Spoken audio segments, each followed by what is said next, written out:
Cool. So I'm making a video because I'm awesome. Yeah. Also because it's been friggin' forever since we made videos.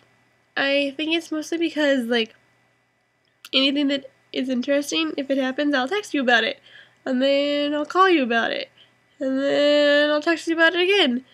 And seems silly to make a video about it if I already told you about it like 5 times. So, whatever. I'm making you a video anyway. Because I just talked on the phone. I can talk. I swear I can talk. I just talked on the phone with you for 3 hours. So obviously I need to keep talking to you. Obviously. Mr. Penguin says hi. Isn't he the cutest penguin in the world? Don't you just want to love him for forever? Too bad he's mine. You can have him back when we live together. But he's still sleeping on my side of the bed.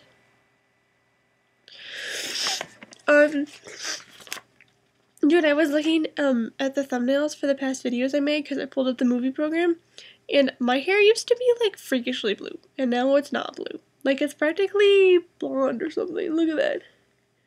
Isn't that craziness? And like, excuse my hair, it looks bleh. Whoa, it looks so blue now. It didn't look blue before. But it's like fading. Ugh. My hair looks like hay. I don't even know. It's like blue underneath. I don't. Ugh. I'm gonna stop showing you my hair. It looks disgusting. I should just go soak it in shampoo for 5 hours straight. Clearly, that's the best solution. It's the best solution to these things. Anyway, I felt like reading you a poem because I've been reading all these poems in poetry class, and I like reading poems to you, and some of them are really cool. Except when I had the idea to do this in my head, there was this one poem in particular that I wanted to read to you, but I can't remember what it was, and I can't find it. So, that's the point of discontent in my life. My life is so hard. Anyway, wanna hear some poems? Okay, me too. Look, Murphy, because I'm a cool kid. Dude, you should definitely not keep track of how many times I wear this exact outfit when I make you videos. That would be a bad idea, because I feel like it's like 20 out of 19 videos. So, this one is by William Carlos Williams, and William Carlos Williams is so cool. I have a book by him. It's up there. I would grab it for you, but I'm lazy. And he's the dude who Jeff, Kira's husband, Jeff was I think like his son's patient. So like William Carlos Williams was a pediatrician, and his son was Jeff's doctor. Yeah. And anyway, and Jeff was telling us how like William Carlos Williams, when he had an idea, he had to write it down. Like, no matter what, he had to write it down. So like if you were in a room and there was nothing there, he would like cut himself and use the blood to run on the walls. Crazy. Anyway, that's called To a Poor Old Woman. I just realized how stupid it is to be reading you poems when I have a cold. Whatever. To a poor old woman. Munching a plum on the street, a paper bag of them in her hand. They taste good to her. They taste good to her. They taste good to her. You could see it by the way she gives herself to the one half sucked out in her hand. Comforted. A solace of ripe plums, seeming to feel the air. They taste good to her. Seeming to feel the air. Whatever. This one stanza I really love, because the pause means a line break. They taste good to her. They taste good to her. They taste good to her. Isn't that cool? That's the same sentence 3 times, but then with 4 different line breaks. It's pretty. I like plums. Rachel has these 2 plum trees, like right next to her driveway, and they taste delicious come August. And like the plums are just falling off the tree. More plums than you can eat. They're so good.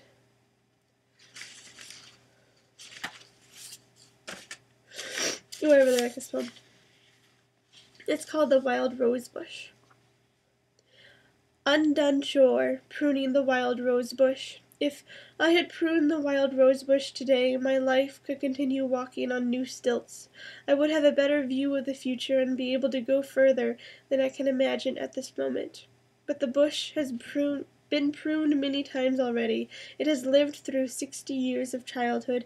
It has felt its hips swell and offered their red pips to the birds. It has watched the bee pumping the foxglove, swelling her cups with astonishing quickness, and heard the enormous roses applauding. It has died of embarrassment and never been able to do a thing about it, the way I can't bring myself to do a simple chore like pruning, which is good for the world, which pulls the world back from the brink of disaster, which helps it forget its recent grief, and not so recent grief, and ancient grief.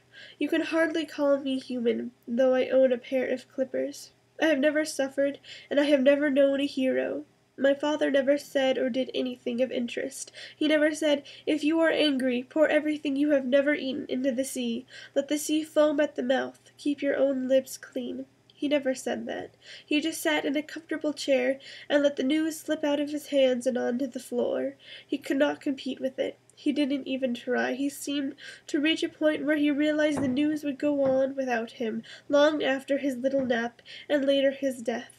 When he reached that point, his head lolled to one side, the way a rose will if left unwatered. Sometimes I say he was saved. Isn't that cool? I really love, he just sat in a comfortable chair and let the news slip out of his hands and onto the floor. I just love that image. So pretty.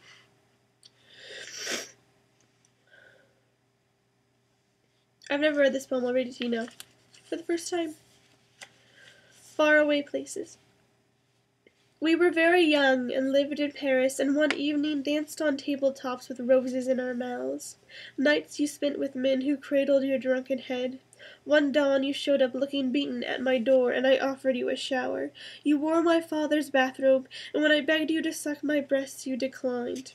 We sat on the bed instead and looked at books, pictures of faraway places. I did not realize then that literature is full of threats.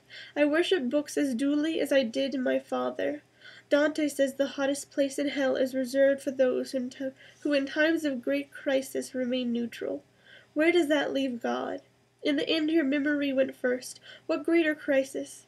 And when asked where you wanted to be, you sat in your hospital bed in Detroit, surrounded by roses, with your blue hands and blue feet, an enormous shining skull, and said, "Closer to the window, please."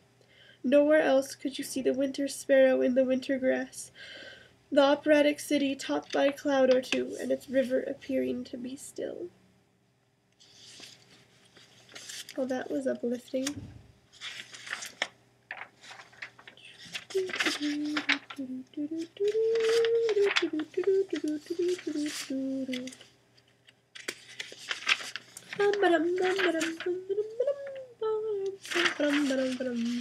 Don't look at me like that, you'd be humming too.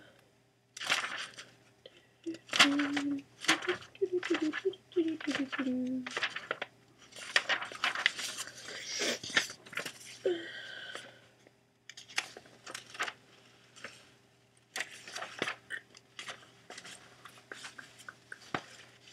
think I already read you this poem.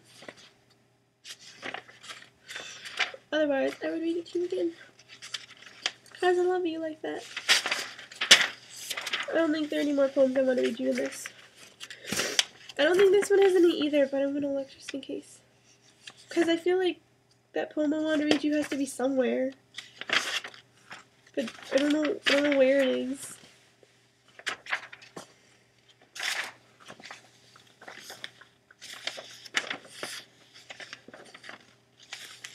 I feel like maybe this is it.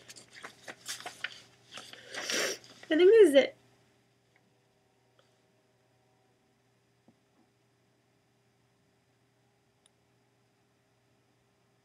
I think I wanted to read it to you just because it's so weird. It's called Death of the Last Visit. Hearing a low growl in your throat, you'll know that it started. It has nothing to ask you, it has only something to say, and it will speak in your own tongue.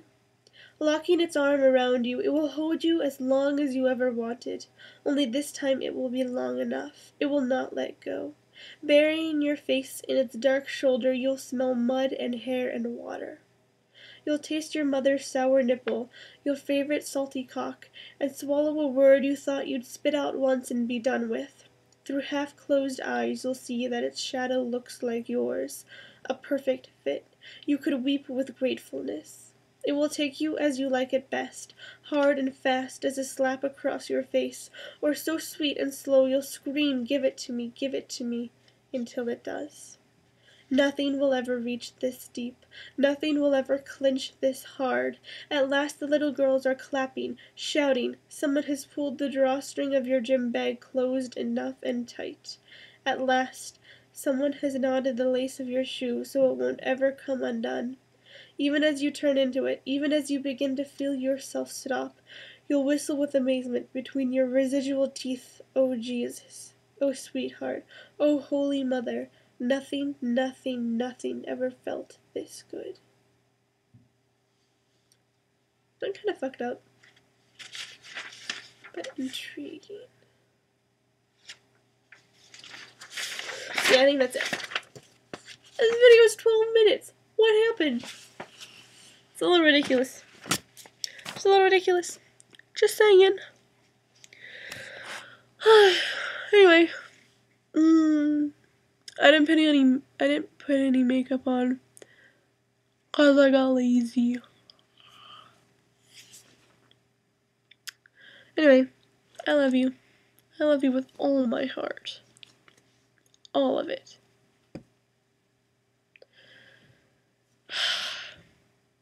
Every time I do that, I'm reminded of how bad I am at them.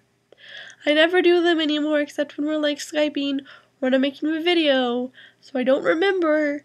And then I look and I'm like, Q, really? I love you. Mr. Penguin loves you.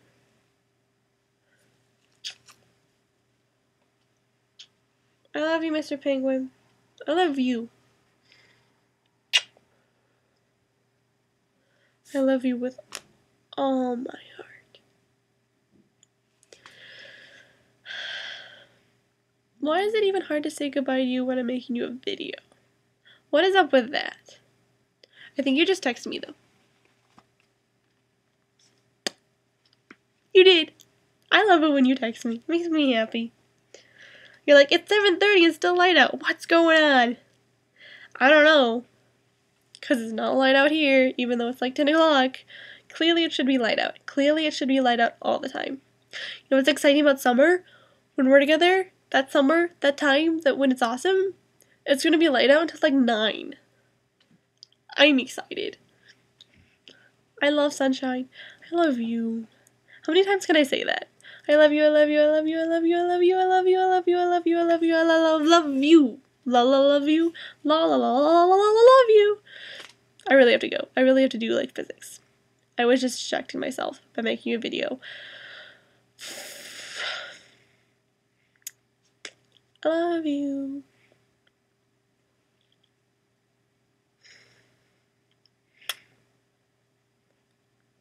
Goodbye.